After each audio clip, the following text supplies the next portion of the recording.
اللہ پاک فرماتے ہیں میں نے جنوں کو اور انسانوں کو تخلیق فرمایا ہے، پیدا فرمایا ہے۔ ان کی تخلیق کا اور پیدائش کا ایک مقصد بھی رکھا ہے،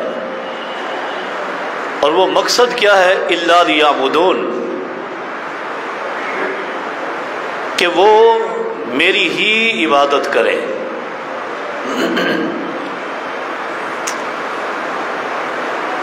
اب سوال یہ پیدا ہوتا ہے کہ اللہ تبارک و تعالیٰ کی عبادت کیا ہے اور کیسے کی جائے؟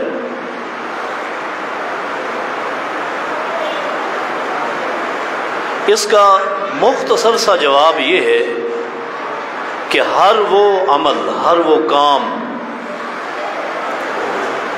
ہر وہ قول و وظیفہ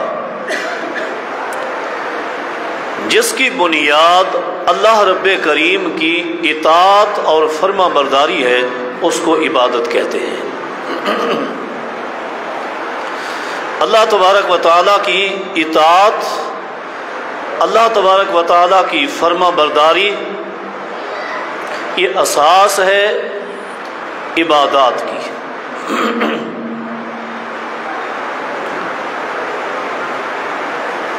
جب ہم نے یہ مختصر سا جواب دے دیا کہ تمام تر عبادات کا مبنا اللہ رب کریم کی اطاعت و فرما برداری ہے، تو اب ہمارے سامنے ایک اور سوال کھڑا ہو جاتا ہے، اور وہ یہ ہے کہ اللہ رب کریم کی اطاعت اور فرما برداری کا راستہ کیا ہے؟ اللہ رب کریم کا فرما بردار کب بن سکتا ہے ایک انسان؟ اس نقطے کا جواب اللہ رب کریم نے خود ارشاد فرمایا ہے۔ قرآن کریم میں فرمایا من یطع الرسول فقد اطاع اللہ، جس نے میرے حبیب جناب محمد الرسول اللہ صلی اللہ علیہ وسلم کی اطاعت و فرما برداری کی، اس نے اللہ کی اطاعت و فرما برداری کی۔ عبادات کا مبنا اللہ تعالی کی اطاعت اور فرما برداری، اللہ تبارک و تعالی کی اطاعت و فرما برداری کا راستہ محمد الرسول اللہ صلی اللہ علیہ وسلم کی اطاعت و فرما برداری کا نام ہے۔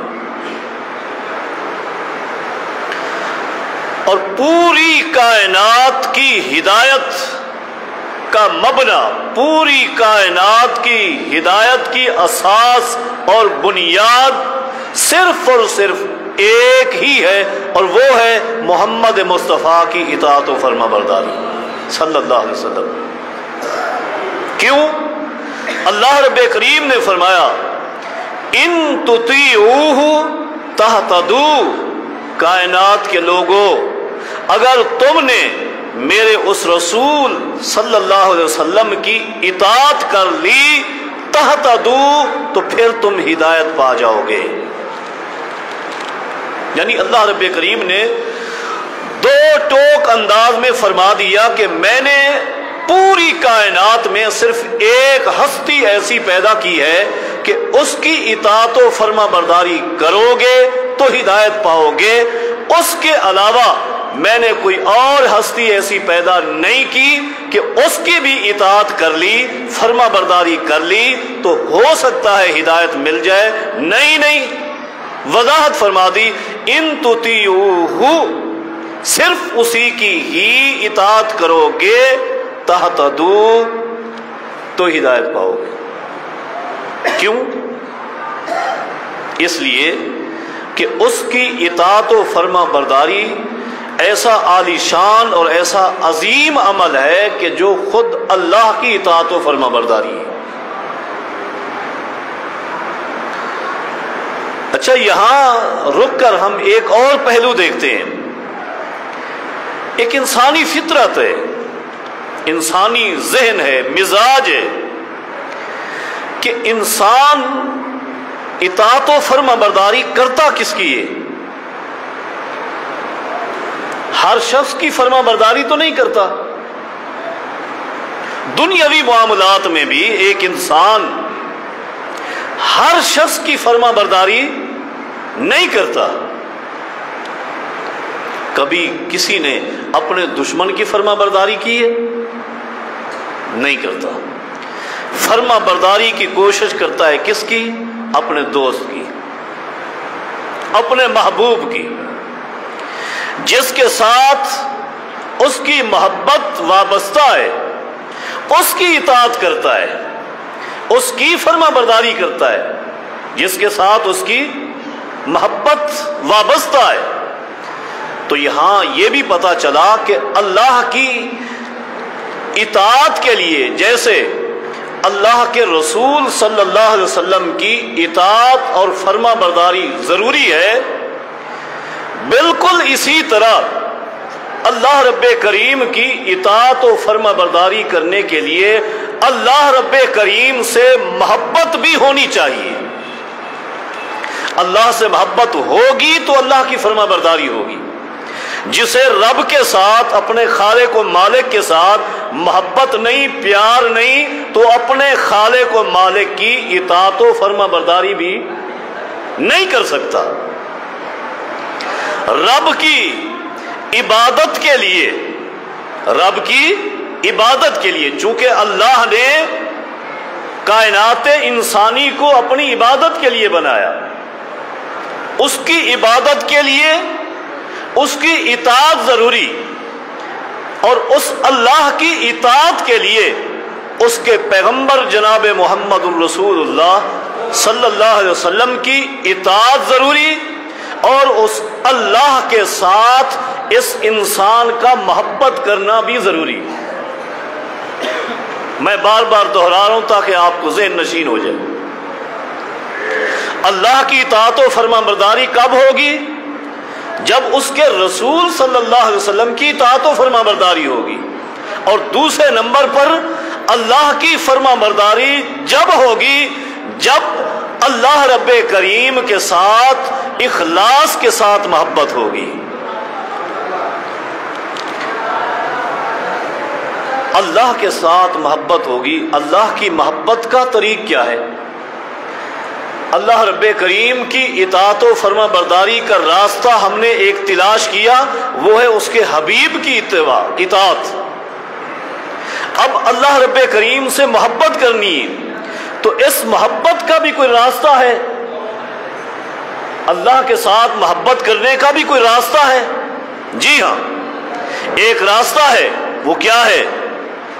فرمایا قل ان کنتم تحبون اللہ فاتبعونی یحببکم اللہ ویغفر لکم ذنوبکم واللہ غفور الرحیم۔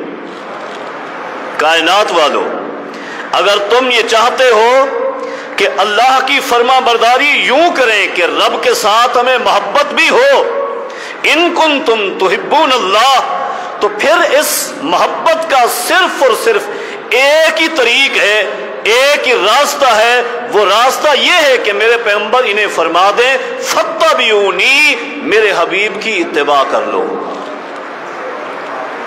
پھر محبت تمہیں نہیں کرنی پڑے گی، یحببکم اللہ، وہ اللہ خود تم سے محبت فرمائے گا۔ وَيَغْفِرْ لَكُمْ ذُنُوبَكُمْ، اللہ تمہارے پچھلے گناہوں کو بھی معاف فرما دے گا۔ عبادات کا مبنی اللہ کی اطاعت و فرما برداری، اور اللہ کی اطاعت و فرما برداری کا طریق اور راستہ دو طرفہ راستہ ہے، اور دونوں ایک ہی جگہ جمع ہو گئے ہیں۔ ایک راستہ اطاعت سے گھوم کر آیا محمد الرسول اللہ کی طرف صلی اللہ علیہ وسلم، اور دوسرا محبت کے راستے سے پیغمبر کی اتباع بن کر آیا۔ ایک ہی ہستی ہے محمد الرسول اللہ صلی اللہ علیہ وسلم۔ گویا ہر وہ عمل، ہر وہ کام، ہر وہ فعل، ہر وہ قول اللہ کی عبادت بنے گا جو رسول اکرم صلی اللہ علیہ وسلم کی اطاعت پر ہے، رسول اکرم صلی اللہ علیہ وسلم کی اتباع میں ہے۔ وہ اللہ کی عبادت ہے، ہر وہ عمل، کوئی بھی عمل ہے اسے آپ چیک کریں، یہ اللہ کے رسول صلی اللہ علیہ وسلم کی اطاعت اس میں کتنا ہے، پیغمبر کی اتباع کتنا ہے، تب جا کر وہ عمل نیکی بنتا ہے، ورنہ کوئی عمل نیکی نہیں بن سکتا۔ کسی بھی عمل کے نیکی بننے کے لیے یہ لازمی اور ضروری ہے اس عمل کو چیک کیا جائے، اور عمل کے صحیح ہونے کے لیے کچھ شرائط ہیں، ان شرائط کا ہونا ضروری ہے، کوئی بھی عمل ہے۔ وہ شرائط کیا ہیں؟ نمبر 1، یہ عمل جو ہم کر رہے ہیں اس کا سبب کیا ہے، اس عمل کی وجہ کیا ہے۔ نمبر 2، یہ عمل جو ہم کر رہے ہیں یہ عمل عبادت کی کس قسم سے تعلق رکھتا ہے، یہ کون سی جنس سے ہے۔ اور نمبر 3، اس عمل کی کیفیت کیا ہے، اس عمل کی کیفیت کی دلیل کیا ہے۔ اس عمل کو ہم نے مقدار کے طور پہ کیا، اس کی مقدار کی دلیل شریعت میں ہے۔ اس عمل کو ہم نے ایک وقت کے ساتھ جوڑ دیا، یہ وقت اس عمل کے لیے شریعت میں ہے۔ اس عمل کو ہم نے ایک جگہ کے ساتھ خاص کیا، اس عمل کے لیے شریعت میں اس جگہ کا خصوص ہونا ثابت ہے۔ میں ان مثالوں کو واضح کر دیتا ہوں۔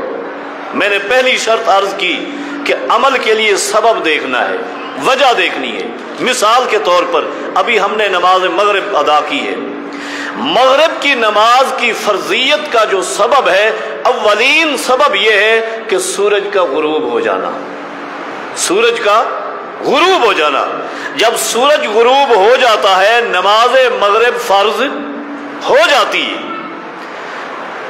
ہم جب چاہیں 3 رکعت نماز پڑھ لیں اور اس کو مغرب سمجھیں، نہیں۔ 6:15 بجے مغرب کی اذان ہوئی، 5:15 بجے ہم یہ 3 رکعت پڑھ لیں اور ہم کہیں کہ یہ مغرب کی نماز ہے، ہو جائے گی؟ کیوں؟ شریعت چاہتی ہے کہ یہ 3 رکعت جو آپ نے پڑھی ہیں اور نماز مغرب کہا ہے، مغرب کی نماز کا ایک سبب ہے، ایک وجہ ہے، اور وہ ہے سورج کا غروب ہونا۔ کیا ابھی سورج غروب ہوا ہے؟ ہو گیا ہے، ٹھیک ہے، نہیں ہوا، آپ کا یہ عمل نیکی نہیں ہے، یہ خلاف شریعت ہے۔ دوسری بات میں نے عرض کی، عمل کی جنس، یہ عمل جو ہم کر رہے ہیں، یہ نیکی جو ہم کر رہے، اس کی جنس اس وقت ہے۔ مثال وہی وقت لے لیتے ہیں، سورج غروب ہوا، ایک عبادت کا ٹائم ہوا، اور وہ عبادت کیا ہے؟ نماز مغرب۔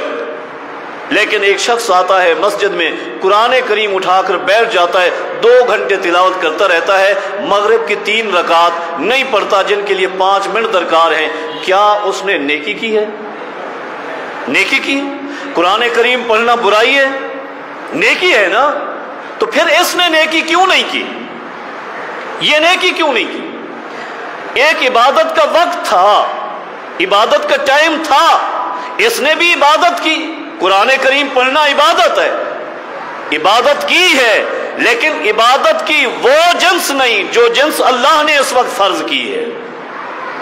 مثلا ایک شخص ماہ رمضان میں صدقۃ الفطر دیتا ہے، آپ بھی دیتے ہیں، گندم سے، آٹے سے، جو سے، کھجوروں سے، کشمش سے، جو حدیث میں اجناس آئی ہے۔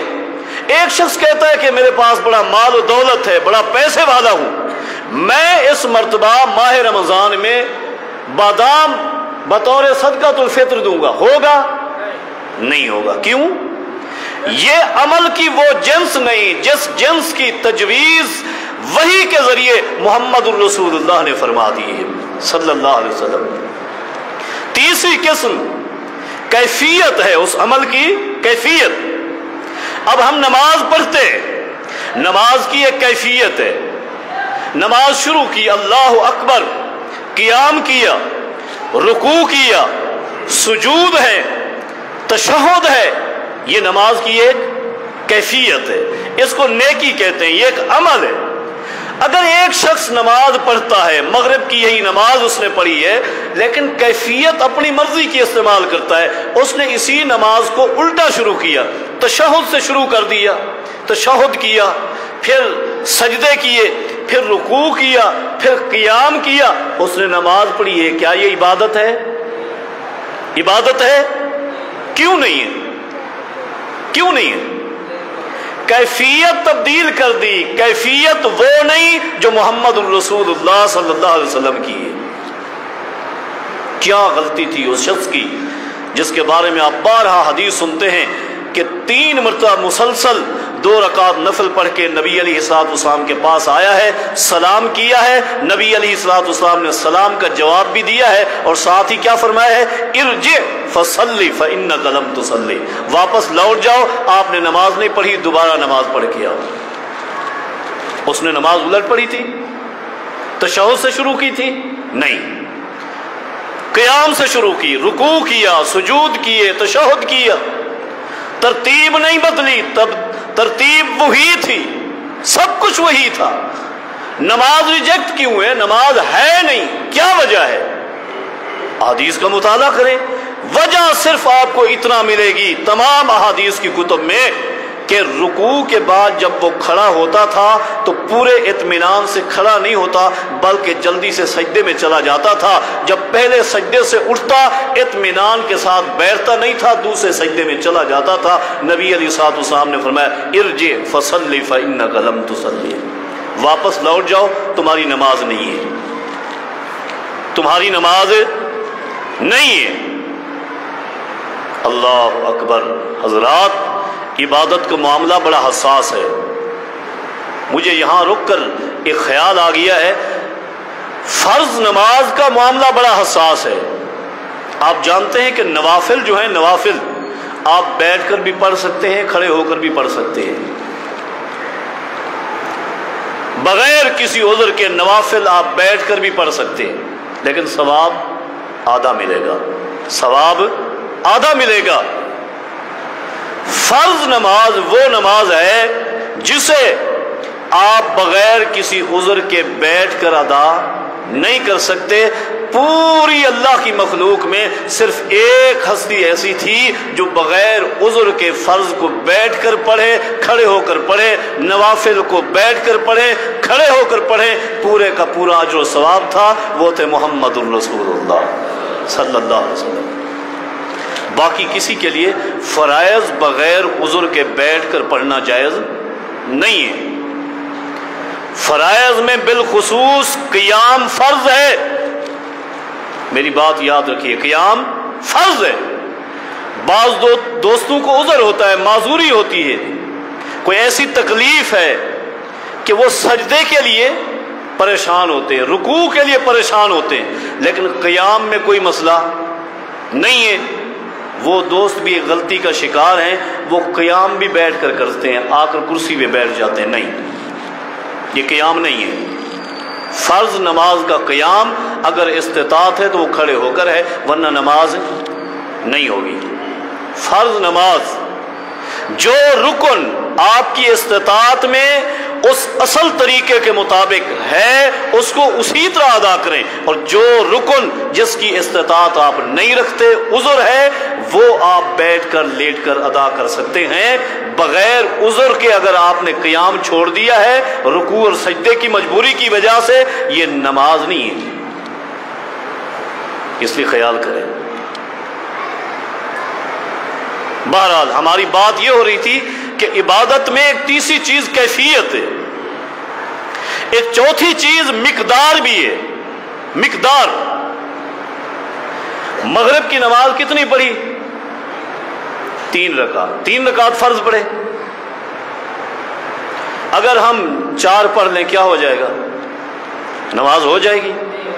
کیوں نہیں ہوگی؟ نماز تو ہے، ہم نے تو مزید 1 رکعت زیادہ پڑھ لی، اللہ کی عبادت کرنی تھی، 1 رکعت ہم نے زیادہ پڑھ دی، ہو جائے گی؟ نہیں ہوگی۔ کیوں نہیں ہوگی؟ اس لیے کہ اس وقت اس عمل کی مقدار محمد الرسول اللہ صلی اللہ علیہ وسلم سے جو ثابت ہے، شریعت سے ثابت ہے، وہ 3 رکعت ہے، نہ 2 ہے، نہ 4 اور 5 ہے۔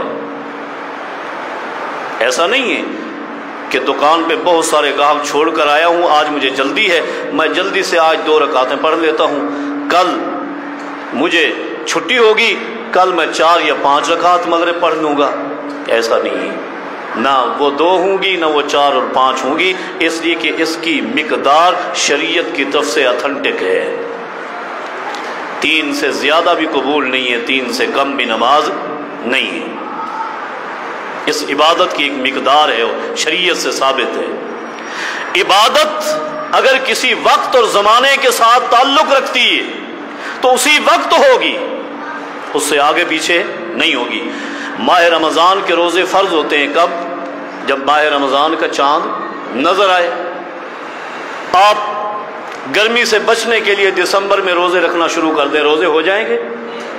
عبادت کے شوق میں آ کر ٹھنڈے موسم میں رمضان ہے، آپ جون اور جولائی میں روزے رکھنا شروع کر دیتے ہیں، رمضان کے روزے ہو جائیں گے؟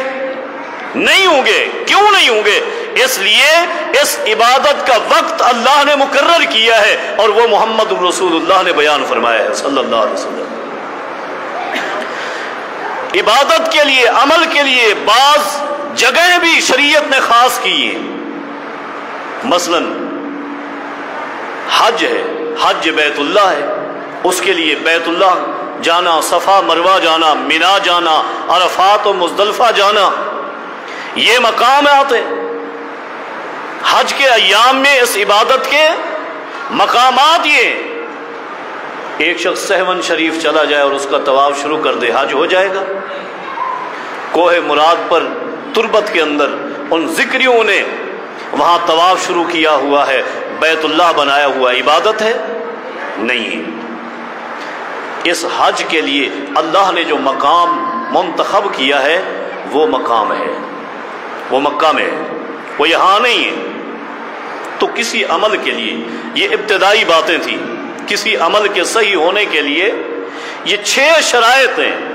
اس عمل کا سبب، اس عمل کی جنس، اس عمل کی کیفیت، اس عمل کی مقدار، اس عمل کا وقت، اس عمل کی جگہ، یہ ساری کی ساری شریعت کی دلیل سے ثابت ہوں۔ نیکی ہے، اپنی اختراع، بدعت ہے، گناہ ہے اور شرک ہے، عبادت نہیں ہو سکتی، نہیں ہو سکتی۔ عبادت کے لیے، نیکی کے لیے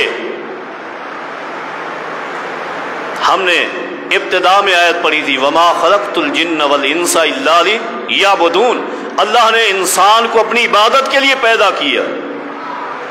عبادت کے لیے شریعت میں ان 6 شرائط کو چیک کریں، ان کی دلیل چیک کریں۔ دلیل شریعت سے ملتی ہے، وہ عمل ٹھیک ہے، نیکی، اسے کریں۔ اگر دلیل شریعت سے نہیں ملتی، وقت برباد نہ کریں، پیسہ برباد نہ کریں، ضائع نہ ہوں، جہنم کا ایندھن بن سکتے ہیں، جنت کا راستہ نہیں مل سکتا۔ یہ شرائط دیکھیں۔ اب اسی میں سے ہم آ جاتے ہیں آج کل عید میلاد النبی، کیا سبب ہے اس کا؟ پہلا سوال ہے ہمارا، اس کا سبب کیا ہے؟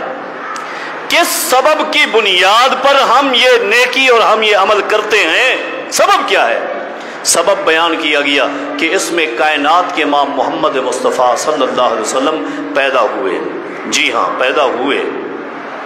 تو شریعت سے دلیل پوچھیں، جب محمد الرسول اللہ صلی اللہ علیہ وسلم پیدا ہوئے، کیا آپ کی زندگی میں یہ دن آیا تھا یا نہیں آیا تھا؟ آیا تھا، 63 مرتبہ آیا تھا، آیا تھا، 63 مرتبہ آیا تھا۔ کبھی میرے پیغمبر نے یہ دن منایا نہیں۔ خلافت النبوت علی منہاج النبوہ، وہ خلافت جس کو پیغمبر نے خلافت النبوت کہا ہے کہ یہ نبوت کے خلیفہ ہیں، نائب نبوت ہیں، 4 خلفاء گزرے ہیں، 30 سال کا مسلسل عرصہ گزرا ہے پیغمبر کی وفات کے بعد، ان ادوار میں بھی 30 مرتبہ یہ دن آیا ہے، یہ خلافت نبوت ہے۔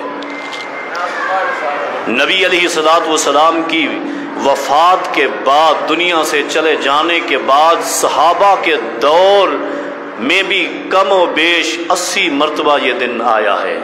80 سال تک صحابہ کرام موجود رہے ہیں، کسی ایک صحابی سے۔ اس سے بھی آگے چلے جائیں، نبی علیہ الصلوۃ والسلام کی ایک حدیث ہے، خیر القرون قرنی ثم الذین یلونہم ثم الذین یلونہم، لوگوں سب سے بہترین زمانہ میرا زمانہ ہے، پھر اس کے بعد والا، پھر اس کے بعد والا۔ ان خیر القرون میں سے آخر میں، ان خیر القرون کے انتہا میں ایک عظیم ترین امام ہیں جو ایک بڑی لمبی چوڑی قوم کے مقتدا ہیں، امام ابو حنیفہ رحمت اللہ علیہ، خیر القرون میں پیدا ہوئے، بڑھے، علم پڑھے، پڑھایا، اسی خیر القرون میں تھے۔ انہوں نے کبھی اس دن کا یہ اہتمام کیا ہے؟ بتائیں، وہاں سے مل جائے۔ پھر یہ نیکی بنا کیسے ہے؟ پھر یہ نیکی بنا کیسے ہے؟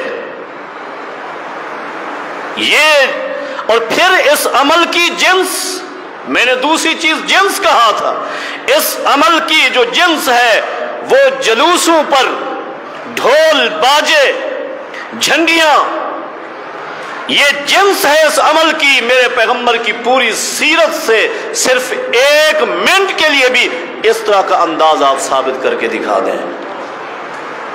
نبوی زندگی تو پاکیزہ تھی ہی میرے پیغمبر کی، اللہ رب کریم نے آپ کی وہ حفاظت کی ہے کہ نبوت، اعلان نبوت سے پہلے بھی رب نے آپ کو معصوم اور پاک رکھا ہے، کہ دوستوں نے بھی ایک مرتبہ رات کو کہا تھا کہ آؤ چلتے ہیں، محفل ہے، مشاعرہ ہو رہا ہے، گانے بجانے کی محفل ہے، فرمایا میں نہیں جاؤں گا، ہم آپ کو زبردستی لے کر جائیں گے۔ دوست تھے، یار تھے میرے پیغمبر کے، لے کر جانے لگے، اللہ نے غشی طاری کر دی، نبی علیہ الصلوۃ والسلام بے ہوش ہو گئے۔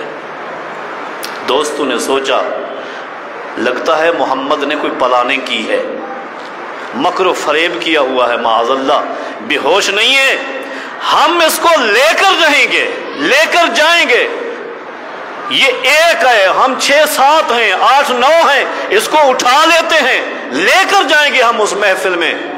سارے مل کر اٹھانے لگے، رب نے آپ کو بوجھل اور وزنی اتنا کر دیا کہ سارے مل کر زور لگا لگا کر تھک گئے، لیکن میرے پیغمبر کو ہلا تک نہیں سکے، اس لیے کہ پیغمبر کے کانوں میں یہ بری آواز رب نے پہنچنے ہی نہیں دینی تھی، جس کو آپ نے عبادت کی بنیاد مقرر کیا ہے، عبادت کی بنیاد مقرر کیا ہے۔ نبی کی پوری زندگی یہ دن آتا رہا، کبھی یہ کام نہیں ہوا۔ حضرات، یہ 12 ربیع الاول پیدائش میں تو اختلافی دن ہے، لیکن مفسرین، اہل السیر، مورخین کی اکثریت اس بات پر متفق ہے کہ نبی علیہ الصلوۃ والسلام کی وفات کا دن 12 ربیع الاول ہے، اس میں تو اتفاق ہے۔ اور پھر دیکھ، دین ہم نے عرض کیا صرف اور صرف محمد مصطفیٰ کے طریقے کو کہتے ہیں۔ میرے رسول کا طریقہ کیا ہے صلی اللہ علیہ وسلم؟